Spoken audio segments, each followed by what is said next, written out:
You're traveling through another dimension. A dimension not only of sight and sound, but of mind. A journey into a wondrous land whose boundaries are those of imagination. Your next stop, the Twilight Zone.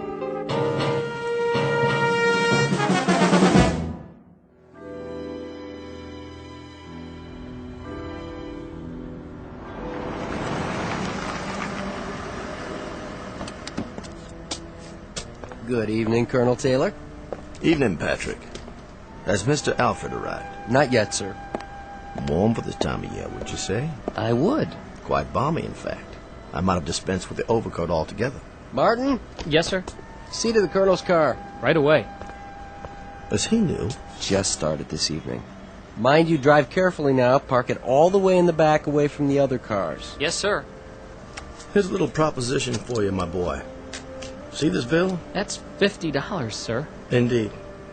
And if there are no dents or scratches when you bring it back, not a one, mind you, this is yours.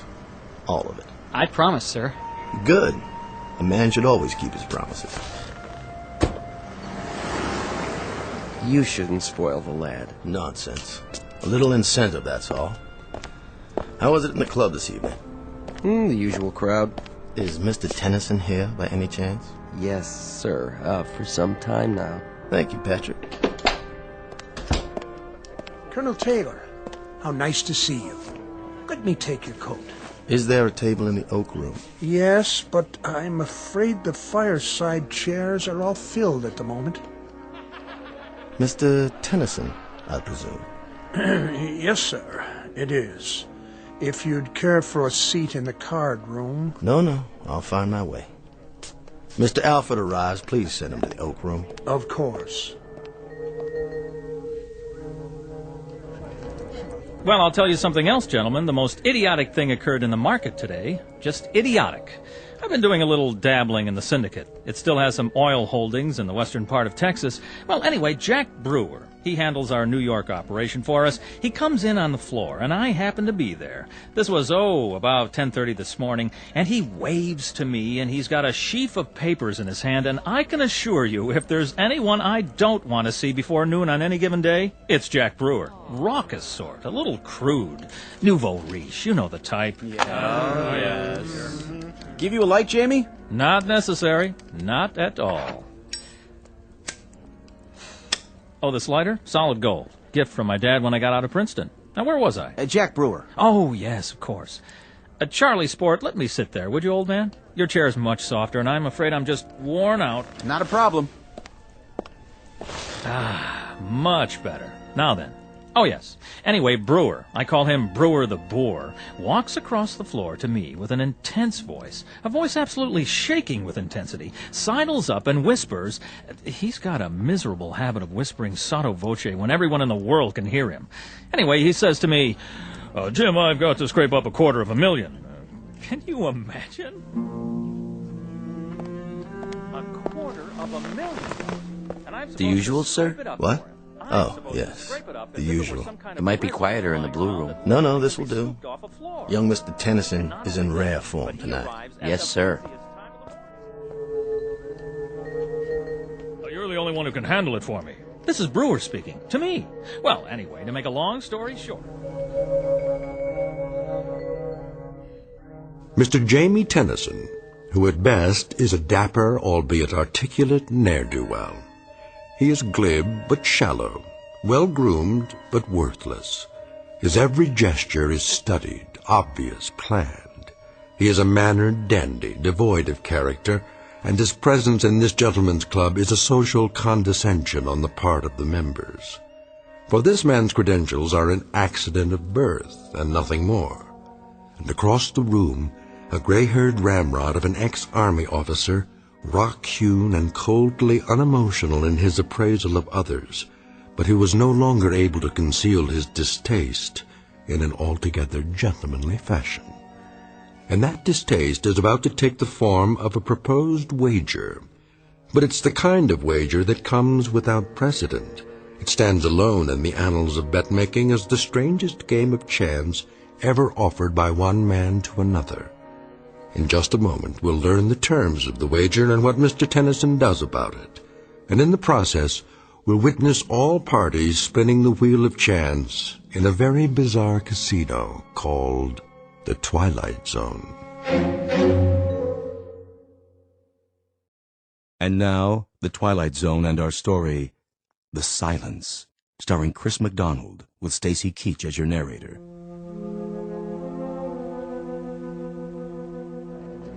$250,000, mind you. And I'm supposed to scrape it up for him. I'm supposed to scrape it up as if it were some kind of residue lying around that literally can be scooped off a floor. There you are, Alfred. I just got your letter. Sit down, please. Look, Archie. Shh. Our young friend is discoursing again. The opening salvo and then the attack. That may well be. The only thing worse than his loquaciousness is his transparency. In about 30 seconds, Alfred, he'll very nonchalantly request a loan, a sizable loan, from anyone within earshot. Mark my words. The letter you sent me is the most incredible thing I've ever read.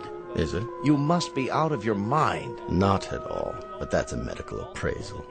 What I'm looking for from you is legal advice. Archie, we're old friends, but I must tell you. My communication to you, Alfred, was not as an old friend. It was directed to you as my lawyer. Is the wager I have in mind legal? No wager is legal in this state. Is it against the law, then? Is there anything criminal about it? I don't see anything criminal in it, no, but the thing is so incredible. In substance, that's what I wanted to hear from you. Franklin? Yes, sir? Would you take this over to young Mr. Tennyson across the room there? Tell him it's from me and ask him to read it immediately. Why, all right, sir. Well, as I'm sure you know, gentlemen, I'm familiar with the plastics business inside and out. Inside and out. And Brewer has obviously stumbled upon a golden goose. But the man is just too incredibly stupid to know what to do with it. Can you imagine what I could do with $250,000 in this kind of deal? Well, I'll tell you this. I can treble it. I can quadruple it. With an initial investment of $250,000, I can take this plastics thing and I can... Excuse me, Mr. Tennyson. A note for you, sir. From Colonel Taylor. Just put it down there, Franklin. Now then. Excuse me, sir. The Colonel's instructions are that you read it immediately. I beg your pardon? The Colonel, you say? Across the room, sir? Yes, the Colonel. He's waiting, sir. Oh, all right. Let's see what he has to say. What's the matter, Tennyson? He looks like he's seen a ghost. Why, this is just absolute nonsense. What about it, Tennyson? See here. Yes? Is this some sort of joke? I mean, really, Colonel. If it's a joke, then I suggest you're employing a sense of humor that's quite beyond me. It's not a joke, Tennyson. You know me reasonably well. Humor is perhaps the least developed aspect of my character. You're in earnest, then? Oh, quite in earnest. What's it all about? Come on, Tennyson, let us in on it. Yes, please. The suspense is killing us. Would you mind terribly, Tennyson, if I acquainted the gentleman with my proposition? That's quite your business, Colonel. Quite your business. But I do believe you will make yourself highly suspect. I'll take the risk. I propose a wager with Mr. Tennyson here. A wager that takes the following form. I bet Mr. Tennyson $1 million that he will be unable to remain silent for 1 year. What? Surely you're not serious. He's joking. The wager carries with it the following conditions. He will be placed in a room to be observed by me or anyone else at their discretion. He will not be permitted to speak a word for a period of 12 months. Not a single syllable. He will be supplied with food, television, books, anything he wants by way of diversion. But he will make his wants known by pen and paper, not by voice. Incredible. Are you pulling her legs? $1 million? I don't believe it. What about it, Tennyson? First, let's establish that you're quite serious. Beyond any doubt. Then, may I ask the purpose of this wager? That should be obvious. That is, to anyone but you. I'm afraid it eludes me, Colonel. So perhaps you'd be good enough to explain to me why you're willing to risk $1 million? Risk? Hardly a risk, Tennyson. Well, hardly a risk at all. But if the wager is genuine... What I'm about to say would horrify the average man, but to someone as insensitive as you, it will probably mean nothing. Oh, is that right? I dislike you intensely, Tennyson. It goes well beyond the normal distaste I would feel for anyone without manners, without breeding, without principle. beyond and much deeper. You've become a cause celeb with me. Your voice has become intolerable. See here. Each night I sit here, and the sound of it makes me wince. I cannot ask you to leave the club because I don't have the right. So, the thought occurred to me that I would be happy to risk, as you say, a large sum of money, just to have quiet. You see, Tennyson, you couldn't possibly remain silent for a year. It's not in your nature. You're a shallow, compulsively talkative, empty-headed ne'er-do-well, and to remain silent would destroy you. Your kind has to seek out an audience. So what I assume will happen, what I more than assume, I fully expect, is that you will very likely be able to withstand the pressures for 3 or 4 weeks, perhaps a couple of months, and then you'll have to succumb. Again, that's your nature. So you won't cost me anything. But what I'll derive from it is a month or 2 of delightful and very precious silence. What about it, Tennyson? Appeal to your sporting blood? Oddly enough, it does. It does appeal to my sporting blood. And that, of course, is patently ridiculous. There's nothing sporting about you, Tennyson. But I happen to know you're rendering your nightly financial folderol because you're in desperate straits. You've run out of your inheritance, and your debts are insurmountable. In short, you're a desperate man, and you do just about anything for money, except, of course, to remain silent for 1 year. Colonel, if this were Europe and the company were a bit more sophisticated, I should be forced to invite you outside for the things you've just said. Would you now? Yes, but the ground rules here are somewhat different. As it stands, I can either ignore you or call your bluff. I'm going to do the latter. I accept your wager. Careful, Tennyson. Surely not. Watch what you're agreeing to. Just a few more questions. Where am I to be incarcerated? In the solarium upstairs. It's no longer being used. With the permission of the Board of Governors, I'll have some work done on it. It will be a glass-enclosed living room with a private bedroom and bath that will remain unobserved. Around the room will be placed microphones which you are to leave untouched. Your every movement will be recorded, and of course, as it follows, so will your voice. In the event you decide to give up, you will permit me or anyone else to observe you at any time. When will this start? I've been planning this for quite a while, and I've made all the necessary inquiries. The room can be constructed by tomorrow night. Oh, Archie, for the love You of... will enter any time after 10 p.m., and at 10 o'clock on June the 3rd of next year, you can leave the room. I'll have a certified check in the amount of $1 million waiting for you, assuming the impossible happens and you have remained silent for the full 12 months. Well, Tennyson, your questions answered? They are. I'll be back tomorrow night. Oh, and I would like the check placed on deposit in my name with a photostat of it available to be witnessed by every man in the club. Excellent. That's thoughtful and businesslike, Tennyson. You surprise me. That would be the normal procedure in a pawn shop or a fish market, but not in this club and not with me. My credit happens to be as well known as my honor, Mr. Tennyson, as any member in this room can attest. There will be no check placed on deposit. You will have to be satisfied with my word. Very well, then. So this will be a contest between my courage and your credit. And a year from now, 1 year from tomorrow's date, both can be proved beyond the shadow of a doubt. Precisely. Get my coat, Franklin. By all means, sir. Immediately. Until tomorrow, then, Colonel. And may the better man win, most definitively.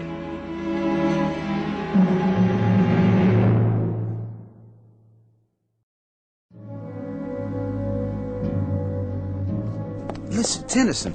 What is it? This is none of my business. You're right, old man, it's not. But I've known Colonel Taylor for a long time. This is not a capricious man. He's dead serious. Do you know my wife, Charles? We've met. Her name is Doris. A lovely thing. Frail, beautiful, fragile, like a cameo brooch. Oh, yes, she certainly is that, and more. But I'm afraid her tastes run to unfragile things. Sizable baubles with sizable price tags. She shops at Tiffany's like most women enter a supermarket. And my miserable misfortune is that I happen to love her very much. And so at this particular moment I do happen to be in desperate need of money. Now, that may sound melodramatic. Not at all, Jamie. But it happens to be true.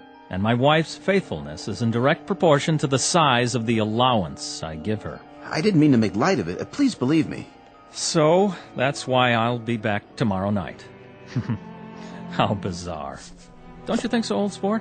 How incredibly bizarre to remain indoors, shut up, silent, in a room for 12 entire months, in exchange for a $1 million life preserver, thrown to me by none other than Colonel Archie Taylor.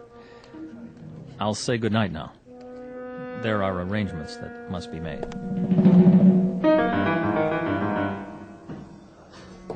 How's it coming, gentlemen? Right on schedule, Mr. Taylor. Almost finished. On the plumbing, the electrical outlets. Everything works. We'll give it one more inspection, but I'd say everything's about ready. What about the microphones? They're in position? Yep, all around the room and plugged into this tape recorder. If he says one word, we'll know about it. You turn it on like this. Test 1, 2, test 1, 2. In that case, give the crew my thanks and my check for the agreed-upon amount. Thanks, Mr. Taylor. Will do. Anytime now, Mr. Tennyson. Anytime.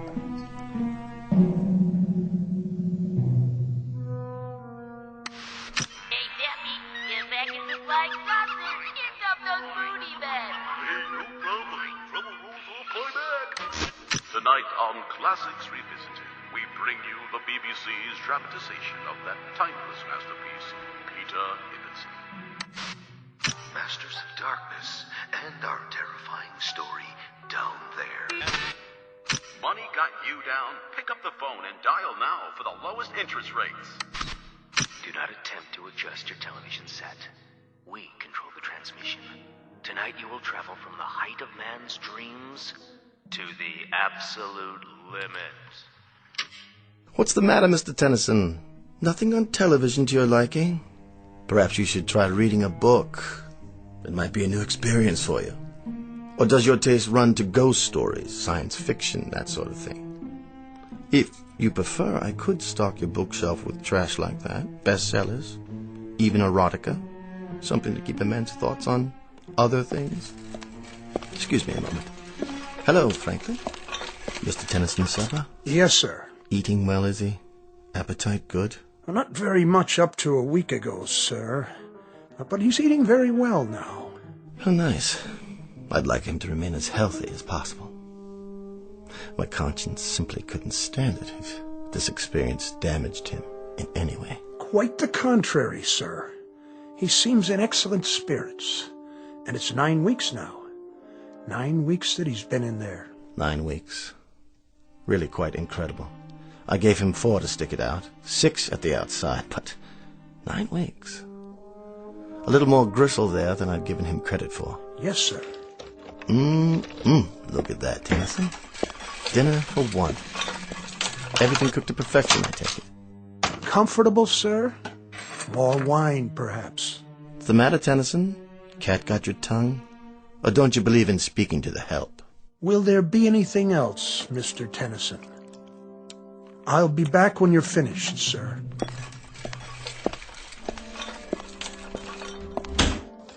Enjoy your meal, Tennyson. Sorry I can't stay, but I have another engagement with friends. A lovely little spot downtown, so warm and friendly. Perfect for conversation. You understand, I'm sure.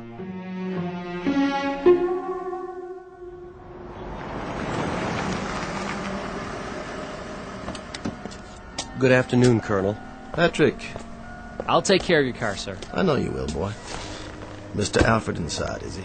Yes, sir. Have a nice lunch, sir.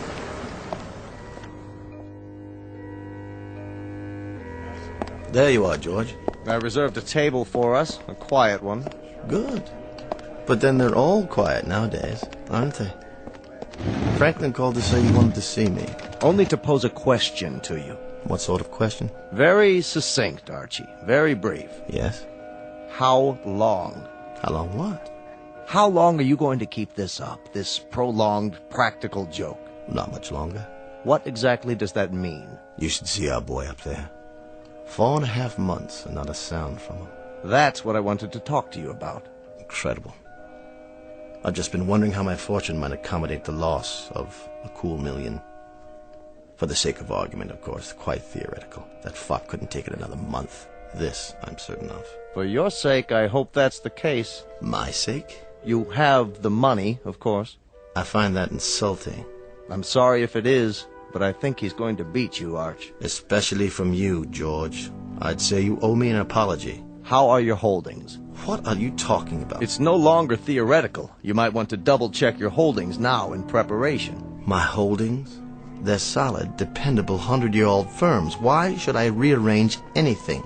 You're insane. Merely careful. Look here. There isn't one chance in a million he'll last out the year. Not one in a million.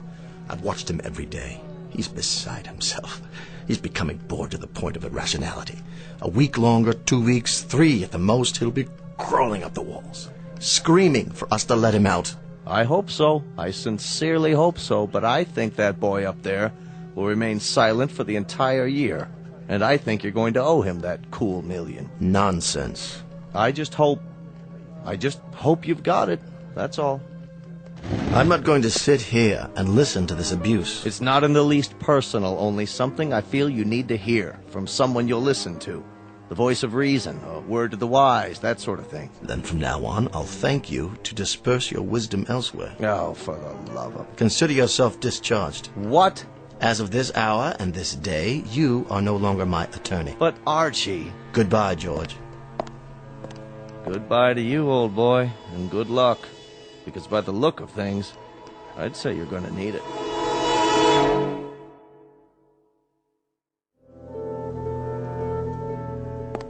How are we doing today, Tennyson? Read any good books lately? Or are you meditating on the calendar? Thoughtful of me to get you a calendar, wasn't it? What is it you're pointing to? Oh, yes, March already. So it is. In like a lion, as they say. Speak up. I can't hear you. What's that? A note? Well, bring it over to the glass so I can read it. Yes, I see it. 3 months to go, Colonel. The bet stands. Does it, Tennyson? Does it really? It's in early spring this year. Did you know that? You ought to see it. It's incredibly lovely out. Warm with the flowers starting already. All over the city. You really must see it. You don't know what you're missing. Why are you looking so smug? Well, you won't be so smug after I've given you something else to think about. It's the time of year when a young man's fancy gently turns to... You know the rest. And the young ladies, too. Your wife, for example. She must be desperately lonely for you. Desperately lonely. Why? Well, what's that pained expression? I was simply going to tell you that, as a matter of fact, she's been seen in the company of your friend.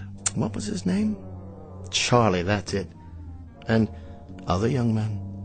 Odd that she hasn't visited you, Tennyson. Don't you think it's odd?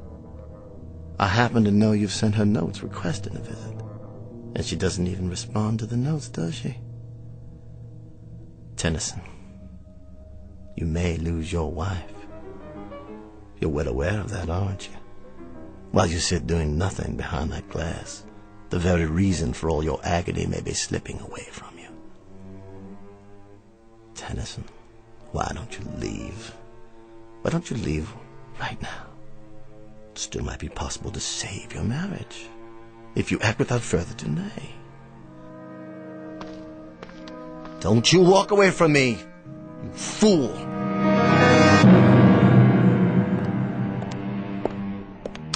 Tennyson, I know you can hear me.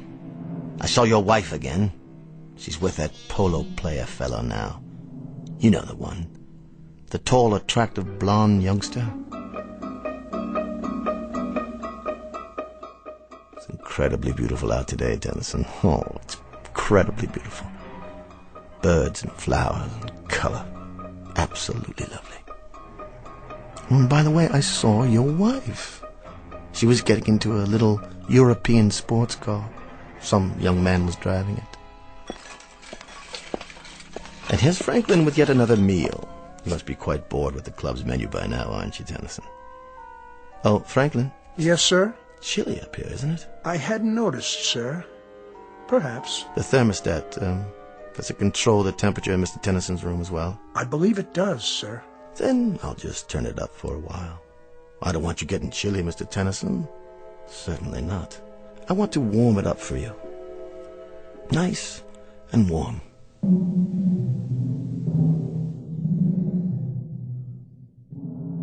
It's April Fool's Day, Tennyson. You remember April Fool's Day? I think it was named after you. Because only a fool would stay in there as long as you have, knowing precisely what's happening on the outside. Your wife, Tennyson. Your wife. She hasn't written to you, has she? Not a line. Not so much as a single response to any of your letters. What are you doing now? Writing another note? Why bother? I see you sweating. Why don't you tell me how uncomfortable it is? Why don't you ask me to get you out of there? I suppose I could read one more if you prefer. Let me see it through the glass. You monster. Is that the complete contents of your missive? That I'm a monster? Hardly. You do me an injustice, young man. All I did was turn up the heat. That's no violation of the terms of the wager. At no point did I indicate what the temperature would be during your confinement. As to other matters, I'm merely a chronicler of your events on the outside. I'm kind of your personal gossip columnist. Let's put it that way. Tennyson, this nonsense has to cease. You've got to get out of there. I could tell you some stories about your wife. Please don't strike the glass. You might have hurt your hand. Anyway, it's non-breakable. A kind of plastic, actually. But of course, you know all about plastics, don't you? Now, how about it, Tennyson? I might see my way clear to giving you $10,000. That would pay off a few of your debts and a little bracelet for the wife. Something to compensate you for months of loneliness. How about it, Tennyson? $10,000, man. $12,000. Say one word and I'll let you out. You're an idiot. You know that? You're losing your mind in there. I know you are. I know you are. You're ready to crawl up the walls. Tennyson, listen to me. Make it $75,000 in cash. If you'll give up this ridiculous game and speak. Make it 100. No, 200. 250,000, Tennyson. Time is running short, boy. You can't stay in there another hour. Not another half hour. I swear to you, $250,000 in cash if you'll speak now. You accept? Hold it up. Let me read your decision. Go to... How dare you? You go there, boy. You! You will, I swear, if you don't act at once. I'm about to withdraw my offer. I'm counting down. Rather a monumental occasion, isn't it? I wouldn't have believed it. 1 year in that room and not a word out of him. 3 minutes is all the poor devil's got left now. 3 more minutes. Look at the colonel over there. Not the face of a happy man, would you say? Well, at least he had the decency to show up. You're sure, George? I'm sure. This is straight off the wire, but it hardly matters now. 12 months ago, almost to the minute, you destroyed yourself. Much as I told you you would. Your little reminders are gratuitous at this point. And it's not even 10 o'clock yet. Whether it is or whether it isn't, the destruction I'm talking about has already taken place. There have been ugly rumors, Archie, things you've done to him. What things? Like little asides, innuendos, suggestions, gossip about his wife. Even intercepting letters he wrote her before Franklin could mail them. You place such a premium on honor, Archie. But you haven't acted like an honorable man. George, you don't believe it. Please don't go to the trouble of denying it. I'm sure much of it is true. But this ugly affair has proven 2 things, hasn't it? That the boy up there is stronger than you gave him credit for, and that you are considerably weaker. That boy up there. A weak, simpering half a mind, a fop with no guts, no courage, no nothing. How could he have done it? How could he have done it? I might just as well have made it 2 million or 3 million. Somehow it was impossible from the beginning. Gentlemen, Mr. Tennyson.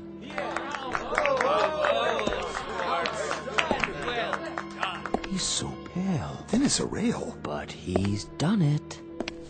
You hold out your hand to me, Mr. Tennyson. Not to shake it, I presume, but to receive payment. Well, sir, you have me at a disadvantage, a rather compromising situation. You forced me into a position of rather unpleasant candor, because it happens to be a fact that I'm a fraud. I don't have any money. I offered you $10,000 and then 12. The truth is, I would have had to go out on the streets to beg even that amount, let alone $1 million. I received a cable from London. Both the Birmingham Tool Company and Edinburgh Motors have filed suit for bankruptcy. Blue-chip companies. Every nickel I had was invested with them, and they no longer exist. In short, I'm busted. Broke. Yes, it happens also to be a fact that I have pride, bearing, taste, and exceptional breeding. But I've lost. Proving, Mr. Tennyson, proving that you are by far the more substantial of the two of us.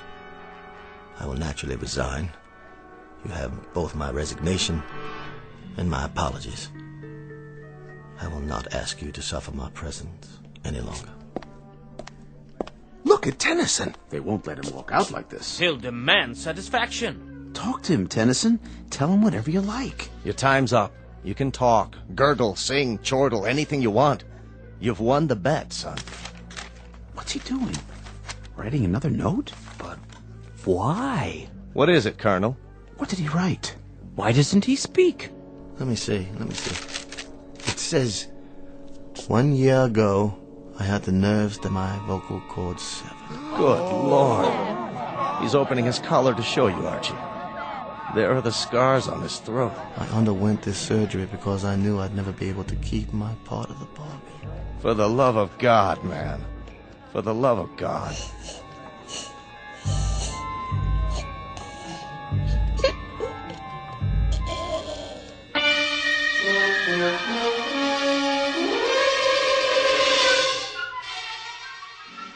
A bizarre and unlikely bet with two losers. Mr. Jamie Tennyson, who will go through life as a silent shell, the price to be paid for his weakness, and Colonel Archibald Taylor, who will spend the rest of his days in naked humiliation. The cost to him for all of this is the most precious possession he owned, his pride. And the point of it all? Simply that two men discovered somewhat belatedly that gambling can be a most unproductive pursuit. For somewhere beyond these two, a wheel was turned, and both their numbers came up. The number was Black 13. If you don't believe it, ask the croupier, the very special one who handles high-stakes roulette in the Twilight Zone. More from the Twilight Zone after this. Hello, I'm Stacy Keach. I hope you're enjoying this edition of the Twilight Zone radio dramas. To learn more about this series, be sure to log on to our official website at twilightzoneradio.com. You'll find special discounts on our Twilight Zone audio collections, listings of our radio stations, links to other websites, and a photo gallery of our recording studio and some of our stars in action, plus ways to contact us with questions or comments about the show. And for a limited time, when you log on to twilightzoneradio.com, you can send in for a free CD of the show. So be sure to visit us at twilightzoneradio.com.